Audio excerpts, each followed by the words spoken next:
to Newsmakers for this Thursday, April 3rd, 2025. I'm Louie Butko, and thank you for joining us today. As is tradition this time of year, over the next few months, thousands of students will walk across the stage at Convocation and collect their diplomas from McMaster University. One of those students is Mackenzie Barwell, who we have dubbed our Gen Z expert here on CHCH Newsmakers, and I'm very pleased to have her on the show today. Heck yeah. Welcome. Thanks, Louie. I'm happy to be back. So, yeah, second appearance. Yep. So you're a little less nervous than you were last time, because you were just a ball of nerves last time you were on the show. Is that the vibe you got? That's exactly what I got. I think it was pretty good. Because you are a professional.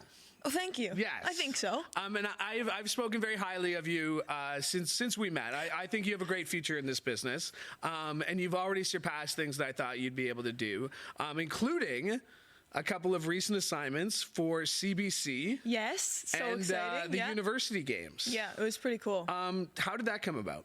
Well, I guess those are two separate things that we're talking about. And let me also just say thank you. Oh, you're welcome. Because I feel like we have this bit going where I can't tell if Louie's like sarcastic or not. So it's like, oh, you're doing so great. And then like, for example, I'll hear you talking to someone about me, and then what? Remember like when we're on like the press box at at the stadium and you're talking, and then you'll look at me and be like, good job, you didn't hear any of that. Good job not calling it Tim Hortons Field. I've done it.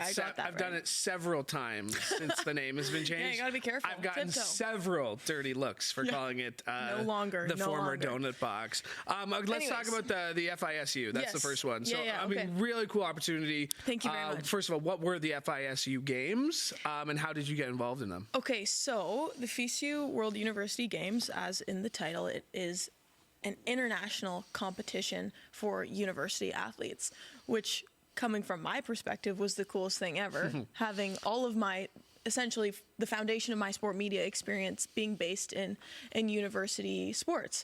So it was funny, one of my friends who is on the Nordic ski team actually randomly sent me the link. He's like super into winter sports, because obviously it was in January. And I don't know how he found it, but he just like sent it to me on Instagram and was like, thought you'd find this interesting, think you do a good job, you should apply. And I'm reading through it, I'm like, 6 people? Trip to Italy? Like, oh yeah, first of all, trip to Italy, winter sports, university sports, like literally checking all of my boxes. But I'm thinking, there's 6 people chosen internationally for this. It was like 6 candidates from the Oceanias, North America. Like they were just like listing like the craziest places, and I was just like, okay, I'll put my name in the hat. And the process of getting it then. So you put your name in the hat. How many interviews? How many screen tests? Do you know what was that? It was actually just one interview. Like really? I threw my name in, through an application, and mind you, it was pretty thorough. Like it was your portfolio. Writing samples, video samples. Yeah, letter of recommendations, 2 of those, and then also letter of motivation. So there was a lot of like work that was put into it from like a sup app perspective. Yeah. And then I found out that I got an interview, and mind you, the guy who told me about this, like he and I are friends, but like we're not super close. So I don't think he was expecting me to like update him throughout each. I just applied. I just put my portfolio together. Just got an interview. Finished my interview. Went really well. No, I'm sure he appreciated it. It was just funny because I was like, you have no idea how much it means to me that you showed me this, because eventually it worked out. And after the interview, it was like, I think two weeks later, they told me I got it, and then the turnaround time was crazy. It was like a month. We had a month to pack and go, essentially. That's awesome. And then what, CBC discovered you doing these games, or how'd you get involved with CBC? So I knew a few people like with CBC prior to the games, but you know, having experience almost like what is a mock Olympics is, I'm sure, attractive to them, because that's their priority, right? So through, I guess, the connections I had with CBC, they knew I was going to Italy. They had seen the work I did with Forge, and it was just sort of like a perfect storm, because I was covering these like super niche winter sports in Italy, like ski cross or curling and stuff. And you said, you mentioned you loved winter sports, but the knowledge it requires to cover ski cross. Well, like you said, it was a month turnaround time to pack, to learn these sports. How did you compress all that into a month to become an expert. And I always say James Duthie said it best to me when I interviewed him when I was in college. Like he said, you got to be the jack of all trades, the master of none in this business. Yes. Right. Yeah, and I feel like for a crash course in learning a lot of different winter sports, niche sports, what was that process like for you? How did you organize your thoughts to make sure that when you went out there, you didn't sound like you didn't know what you're talking about? Totally. That's actually a really good way of putting it, because your knowledge kind of has to be so widespread and not necessarily all into one space, right? And there was at least 8 different winter sports that we had to learn and talk to the athletes about. And literally the day I got it, I made a Google Doc and just organized each sport and put in a lot of ChatGPT, I must say. Okay? Oh, yeah? I'm going to throw my hand up and say the AI came in clutch. All right, we're going to have to cut that part of the podcast. Peeler, can you just make a note of the time, what time she said that? That's true, honestly. It's 14:05, so 14 minutes into the podcast. Or sorry, yeah, okay, sorry, continue. Yeah, but honestly, we'll edit that out. I guess I'll be serious or not. Seriously. I'm not. If I had to edit it out, it'd be more work for me. Right, so we're gonna keep it in. We're leaving it in. We're gonna keep it in. No, but it was honestly super helpful. Yeah. Like I did as much research as I could into not only the sports, but the predicted, winners and previous games, and looking at previous VCU games was super helpful. So I think that will get, that's awesome you got to do that. Congratulations. Because it was really cool to see you holding a CBC microphone. You know, I grew up watching CBC Sports Saturdays, like I'm sure you did too, right? There's something about that Saturday, knowing that you could put on CBC and see some sort of, for me, obscure sport like ski cross or, all those things. And thank goodness I had the FESU experience before. Not to say that I'm a ski cross expert, but I was definitely familiar with what it entailed, and also just the pace of the sport, because that's not something you can really get acquainted to until you're just in it. Yeah. And ski cross is crazy. It's like one after the other. Heats are going like 30 seconds apart, and it was a learning so opportunity. you brought up using ChatGPT, and I guess that kind of brings us into what we brought you on here, and that being our Gen Z expert. Yeah, exactly. You're not. I'm saying this like kind of jokingly, but like I'm terrified of AI. I'm terrified Honestly, of ChatGPT. Fair. Gen Z's got a different perspective. Do you have different perspective, or is ChatGPT a common part of your friends' lives? Like how? Like as a Gen Z, like how do you feel like ChatGPT is a part of your life? Because it's not a part of my life at all. That's like so AI, Google Gemini, like I'm afraid of, like Facebook, Meta, whatever, Meta AI. I don't know. I don't want my information. Like I don't want what they're gonna take from me. What I'm saying yes to when I check that box, right? Like I'm just like more cautious on that part, and that might just be me. It might not be a millennial thing. Might just be me. No, I think that's fair. I genuinely think that's fair to say. I think that because it's just so integrated into my life and it's such a norm practice, I guess you could say, and university now and like students' lives, that I don't think about it, I guess, as much.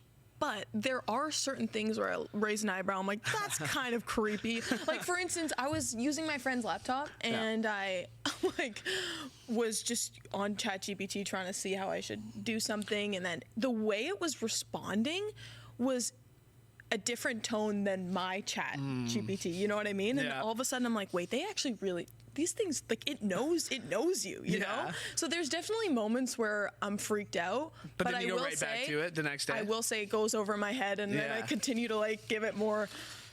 I want to get to this because CIBC, they were trying to get me their own guest on here, but CIBC, this is what happens here. Okay. When you have a podcast, some people pitch ideas, and so this one caught my attention knowing that you were going to be on the show. Yeah. CIBC launched its inaugural Ambitions Index, an in-depth report exploring Canadians' current goals and ambitions across all areas of life.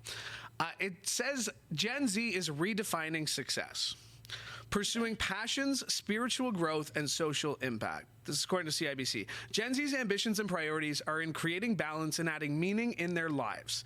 Gen Z are more likely than boomers to say their ambition includes pursuing a passion, 36% versus 21%, spiritual growth, 29% versus 21%, and social impact, 32% versus 18%. Would that be something that you'd agree with? Knowing yourself and knowing your I mean, I think you work harder than most people your age. And I think you can take that as both a compliment and with a little nod that it's true. Right. You do work harder than I think most 22-year-olds do these days. Well, I think, Louie, honestly, I don't know if I would say work harder, but I'm more so integrated into my career than most, I guess. That's fair. In university. Like, some people their priority is getting very good grades and sort of like putting their... Is that not yours? No. Like, No, I know do try in school, but at the end of the day, like, 60% of my energy is toward working and like sort of like advancing my career and stuff. So interesting that those three things, it was passion, social impact, and what was the third one? Spiritual growth. Oh, interesting. Okay, I don't know if I can speak toward the spiritual growth one. I feel like that's ambition. So you're like, the balance, I think, is something that most pursuing a passion, check. Yeah, right. I really do think that, well, for me, passion and sort of social impact oriented work definitely resonates with me. Because I would say, like, even the social impact of it, you shared a letter when you said you were done with Forge FC. You had a nice post on social media where you shared a letter of a young girl who was at the stadium and saw you at the stadium. Like, that's what I think of when I think of social impact. Totally. Like, you might not be going to charity events here and there, right? But like, you care about how people look at you kind of socially in that sense. I think totally, and like using my platform in a way that sort of has a social impact, and I can be a role model for young girls at the Forge games, or I think that being intentional about the stories that I tell as an up and coming journalist and things like that, those are all ways of sort of creating social impact. Something you did at the FISU games too, right? Yes. The stories that you got to write. And I know was that a little out of your comfort zone, because you were such a medium that you were on camera or talking. Did that push you out of your comfort zone, having to sit down and write, and how did you get out of your comfort zone to do that? I really appreciate you bringing this up, to be honest. And I think you're referencing one of the stories that I wrote about a female referee.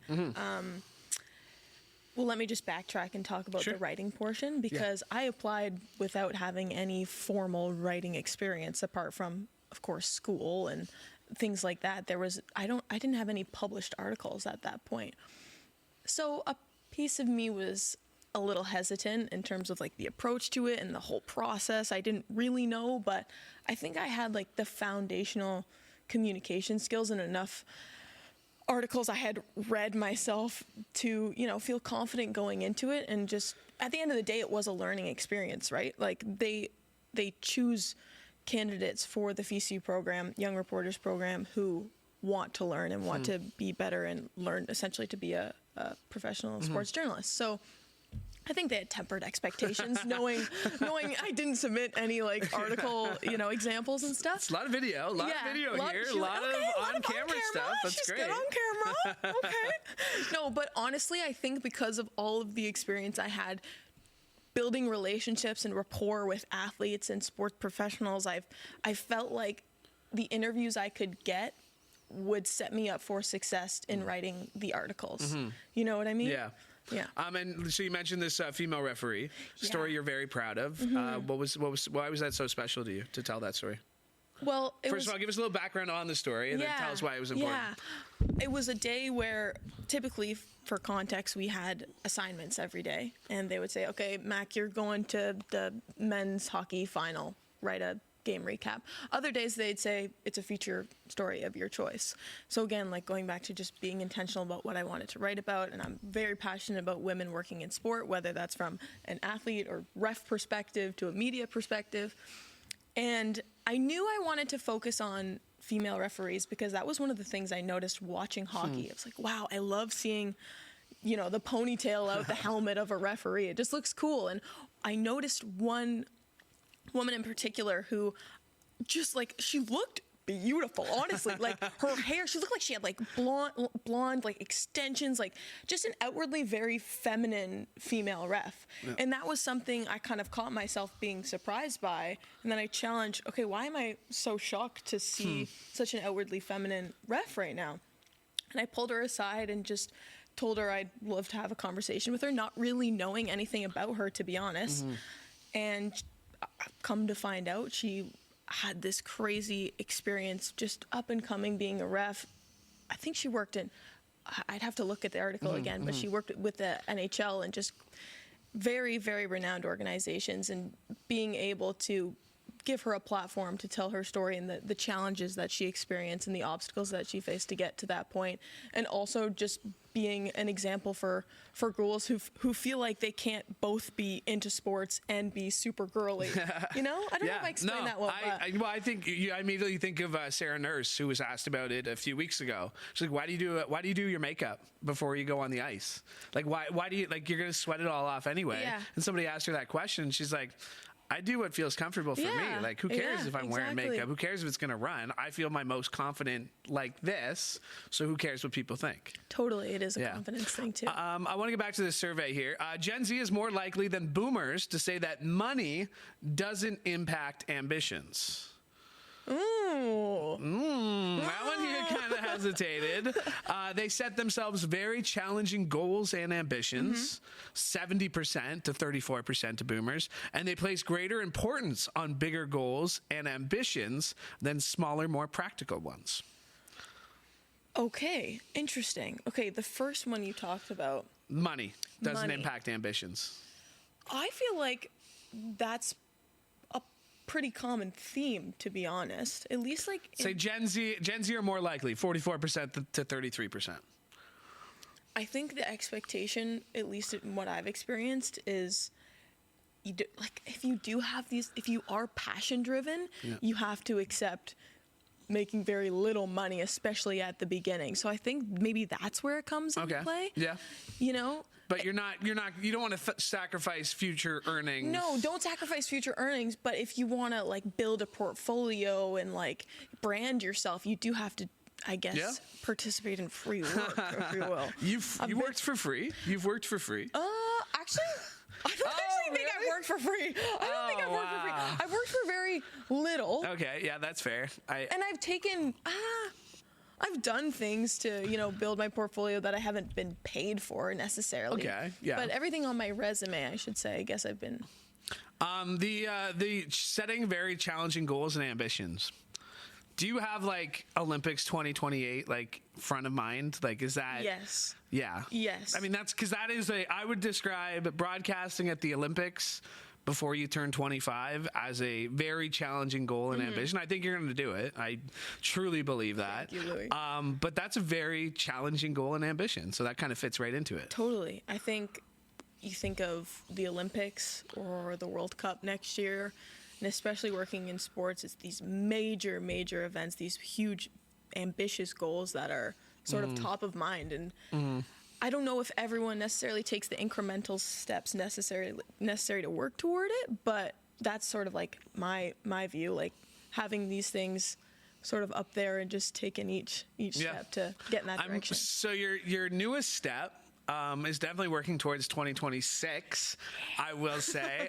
A great hire by the Canadian Premier League and OneSoccer. Two organizations I know both of us are very familiar with, as a day one OneSoccer employee who was on the air for that one of the very first broadcasts, I know there's a lot of great people behind that organization. What does it mean to you to get to take that knowledge of the things you've learned at Forge the last few years, the connections you've made throughout the CPL? What does it mean to you to make this next step, knowing just how important soccer is going to be in this country this year, next year, and beyond?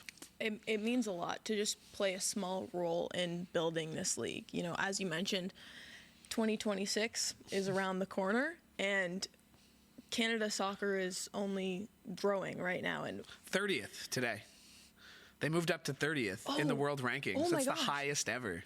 Okay, you didn't know that? Yes, I knew that. Of course I knew that. I saw that this morning. Wait, did that happen today? That happened today, yeah. Oh, no way. The new world rankings came out today. Okay, see. So you have to go do a video now. You have to go do a CPL video. Sorry, one second. Yeah, sorry. I can't remember. 14, 19, we got to pause it again and edit it again. But I think after working with Forge for 2 years, I came to realize the quality and talent that is a part of the Canadian Premier League, and seeing some of these CONCACAF games and watching teams go toe-to-toe with Liga and Mech sides. Yeah, it's pretty cool. No, I was going to say, how hard is it to you to take off that Forge hat? You're setting me up for failure right now. So either Forge is going to be mad that says, like, I never cared about them to begin with, or... Let me just say that it is bittersweet because your Bobby interviews, like I said, I think your Bobby interviews are some of the best interviews I've seen with a coach. Thank you. In any league. You got him out of his shell, his big Greek shell. But you got him to chuckle, and he's got a great sense of humor, totally. and you were able to tap into that, and that's got to be tough though. Your weekly chats with Bobby. I would be lying if I said I wouldn't miss my weekly chats with Bobby.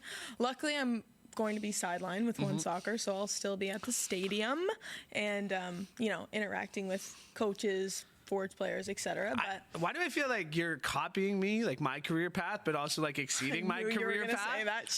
Like you're copying and exceeding it at the same time. You're just like, I'm gonna be the Forge reporter. I'm like, I've done that already. Like, I'm gonna be the OneSoccer sideline reporter. I've done that already. Again, Louie? Yeah. Slowly weaseling my way in. Whoa. I actually am curious to ask though, how do you feel? Why are you asking me? Because I'm it's my show. No, it doesn't matter. Okay. How have you seen like OneSoccer change from? I just think like they learn things every year, right? Yeah. And the team that they have there is so talented, and from Andy Petrillo, Gareth Wheeler, Jordan Wilson. I mean, like Ollie Platt. Ollie Platt's my boy. Norris Stankovic. Stankovic. We went through hell. We did the Island Games. Okay, we went through hell. Oh, here we go about the Island Games. If anybody didn't know, Louie had a crazy experience in the bubble. What would Bobby say about it? Bobby said like, "Oh man, he doesn't shut up about that." It was the highlight of my life. It was the highlight of my life. The pinnacle of my career. No, but even like day one, I did like I was at it's funny watching the Canadian play US at SoFi Stadium there, in front of thousands of people. I covered a game with the same Canadian men's national team, Alphonso Davies, crazy, John Herdman days. But it was in the Cayman Islands. It was against Cuba. There was nobody in the stands, and I was the only reporter covering it for OneSoccer. So, like, for me, there's a part of it that's like, and I'm just being honest here. There's a part of me that says, I took that job with the Ticats almost too soon after OneSoccer. Like, they had big plans for me at OneSoccer that now, looking back and seeing how close the 2026 World Cup is, knowing how big it's going to be, there is a part of me, and I think that's like, I'm a few years older than you. There are going to be like jobs that you wish you didn't, jobs you wish you had stayed at longer, or things like that. And there's always this grass is always greener concept that I've been told my entire career. That another job will always look better. But I think OneSoccer, like I've seen them grow.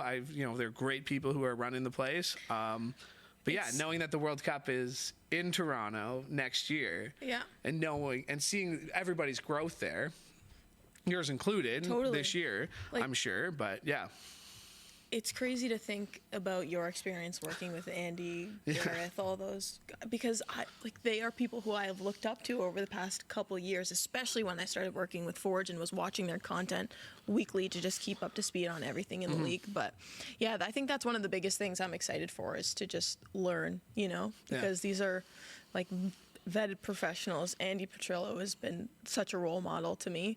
Yeah. So the fact that she's going to be, I guess, a colleague, it feels weird. You guess a colleague. No, it's true. It's true. And I'm confident in that. CPL signing both your checks. Fair. But you know what I mean. Yeah, 100%. It's not only cool to contribute to the growth of the league, but, working alongside these people is crazy. I talked to Tristan Borges this week on the couch. I talked to Mark Noonan this week, commissioner. Exciting. There is a buzz about year 7. Here we go. Obviously, Ford's looking for a 5th championship. Real quick, your analysis on this year. Cavalry's got a lot of energy, a lot of confidence. They finally won that trophy that they were looking for. They go to CONCACAF League. They win again. Right? Like, what do you think what do you think the story of this league is going to be this season when you look around? I think the cool thing about year 7 is how close the competition is getting. Every year each team gets better and better. And as much as Forge have been quite successful over the course of the past 6 years, each team is sort of like creeping up to that level. And, Cavalry, for instance, I started their CPL preview with Cavalry are coming in hot, because they are. Like, look at what they did in CONCACAF. So I would imagine they're going to sort of be quick out the gate, and I'm just excited to sort of watch the league happen from an unbiased perspective now. Do you know what I mean? Yeah. Finally. Yeah. Okay, we brought you on here because you're graduating in a few months. What has Hamilton meant to you? What has McMaster meant to you? Like, when you take a step back and look at these last 3 months, if I had the rights to play the graduation theme song right now, I'd be doing it, trying to get the best out of you here. Yeah. But when you look back at your time here in Hamilton as a girl from London, transplanting into Hamilton, we talked about that last time, you were kind of expected to go to Western type thing. Yeah, true. I got that question a lot. Yeah. So what have the last 4 years in Hamilton meant to you, and how will you look back on your time here? It feels so weird knowing that April is sort of the last month that I'll be living here, because as I talked to you about earlier, I feel like my entire foundation, like my roots, I sort of like planted seeds here, and I feel like really established in this place. It's meant honestly everything. Like, I think I mentioned the last time I was with you that I was close to going to TMU and living in Toronto for their sport media program, but I sort of took a chance on Mac when I walked into the campus and felt just at home right away. So the fact that I was able to accomplish as much as I have and get the support from the people I have has just been so impactful to me. It'll always feel like home. I made the joke before too that my mom gets upset when I do it just out of, it's habit now. Yeah. When you're in going London, home. I say, I've got to go home soon, and my parents are like, come on. But no, it's been such a valuable experience, especially at McMaster, because I owe a lot to our team at athletics and recreation. Being able to pitch my own ideas and have the support and sort of flexibility to grow and learn has brought me to where I am today. You had a poke bowl named after you. Did you just remember that right now? Did you just remember that? Yeah, a poke bowl named after you. That was pretty cool. Yeah. So the other week, the MSU president reached out to me, and he texted me. He's like, I got an interesting opportunity for you. It's like, what does that mean? Sliding into your DMs with an interesting opportunity. Yeah. No, it was. Red flag. It was red that. flag. Yeah. It was that. So anyways, he gave me a call and said that they were recognizing 3 graduating students by giving them a customized dish at our campus restaurant. And yeah, I just think that community has meant so much to me, and I have really, really prioritized building relationships over the past couple of years. You go back in a second type thing. Like, if they ask you to speak, if they ask you to be a part of something, oh my gosh, never are you kidding? I genuinely owe everything to my time there and McMaster. The fact that I get a poke bowl is just a bonus. Like, what? It's there for a year, so you gotta go try it. Oh, a year. Yeah. Okay, maybe for I'm losing Cats training camp, I'll have to stop in and try it out. That's just right around the corner. Spring is here, which means I know your CPL season starting this weekend with a triple header. Yeah. So I know you're gonna be very busy very soon. So thanks for making the time to be here today. Of course, Louie. I appreciate you. Fist bump. See you next time. All right, Mackenzie Barwell, everybody. My thanks to her for joining me. Wish you all the best in graduation, convocation, all that stuff, and a very exciting season for CPL and OneSoccer. Your mic's already off, don't worry.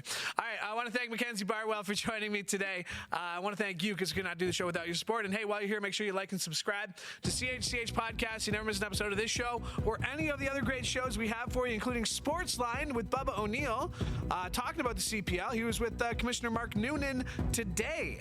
So wherever you found this show, you can find that episode as well. Thank you to Justin Peeler for directing today's episode. Thanks to Bill in the control room as well. Really appreciate you, Bill. And thank you for checking us out. From all of us here at CHCH, I'm Louie Butko. Have a great day.